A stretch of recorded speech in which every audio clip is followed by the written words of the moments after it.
The Greek Myths, Robert Graves. Chapter 1. The Pelagesian Creation Myth.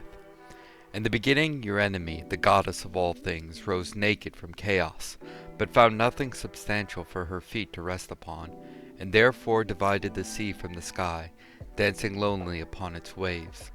She danced towards the south, and the winds set in motion behind her seemed something new and apart with which to begin a work of creation. Wheeling about, she caught hold of this north wind, rubbed it between her hands, and behold, the great serpent Ophion. Your enemy danced to warm herself, wildly and more wildly, until Ophion, grown lustful, coiled about those divine limbs and was moved to couple with her. Now, the north wind, who is also called Boreas, fertilizes, which is why mares often turn their hindquarters to the wind and breed foals without aid of a stallion. So, your enemy was likewise got with child. Next, she assumed the form of a dove, brooding on the waves in due process of time, laid the universal egg. At her bidding, Ophion coiled 7 times about this egg until it hatched and split in two. Out tumbled all things that exist, her children, sun, moon, planets, stars, the earth, with its mountain and rivers, its trees, herbs, and living creatures. Your enemy and Ophion made their home upon Mount Olympus, where he vexed her by claiming to be the author of the universe. Forthwith she bruised his head with her heel, kicked out his teeth, and banished him to the dark caves below the earth. Next, the goddess created the 7 planetary powers, setting a Titaness and a Titan over each.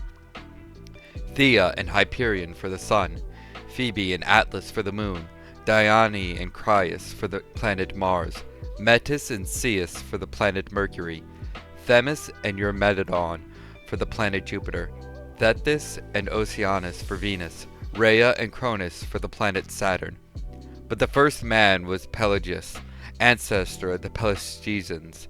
He sprang from the soil of Arcadia, followed by certain others, whom he taught to make huts and feed upon acorns, and sew pig-skin tunics such as poor folks still wear in Euboea and Phocis.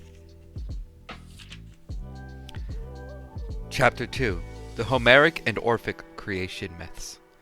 Some say that all gods and all living creatures originated in the stream of Oceanus, which girdles the world, and that Thetis was the mother of all his children. But the Orphics say that black-winged Night, a goddess of whom even Zeus stands in awe, was courted by the wind, and laid a silver egg in the womb of darkness, and that Eros, whom some call Phanes, was hatched from this egg, and set the universe in motion.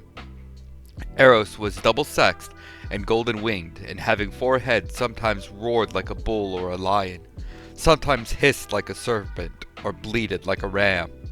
Night, who named him Arispius and Protogenus Phaethon, lived in a cave with him, displaying herself in triad, night, order, and justice.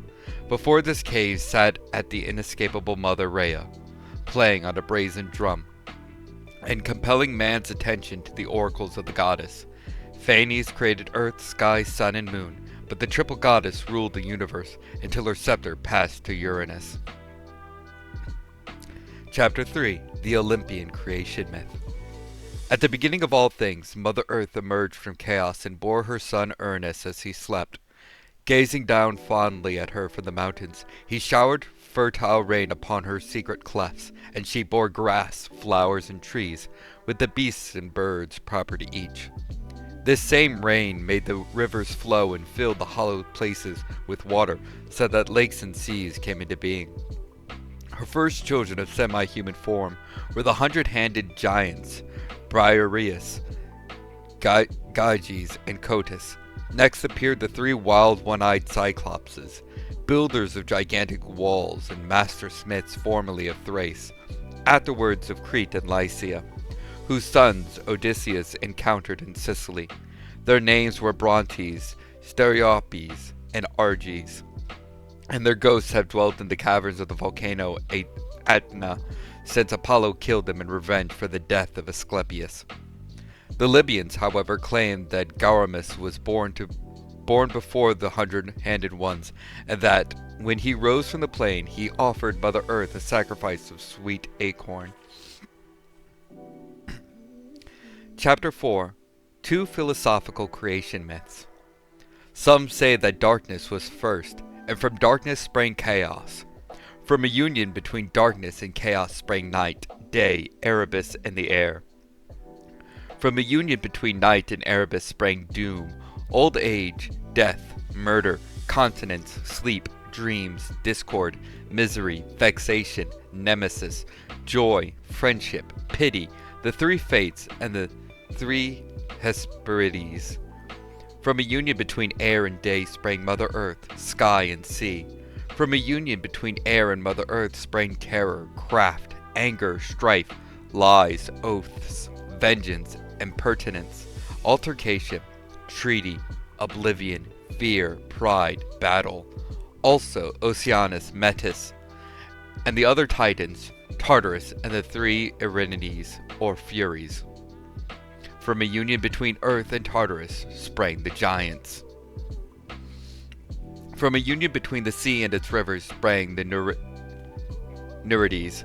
But as yet there were no mortal men until, with the consent of the goddess Athene, Prometheus, son of Iapetus, formed them in the likeness of gods. He used clay and water of Panopeus in Phocis, and Athene breathed life into them. Others say that the god of all things, whoever he may have been, for some call him nature, appearing suddenly in chaos, separated earth from the heaven, the water from the earth, and the upper air from the lower. Having unraveled the elements, he set them in due order, as they are now found. He divided the earth into zones, some very hot, some very cold, others temperate, molded it into plains and mountains, and clothed it with grass and trees.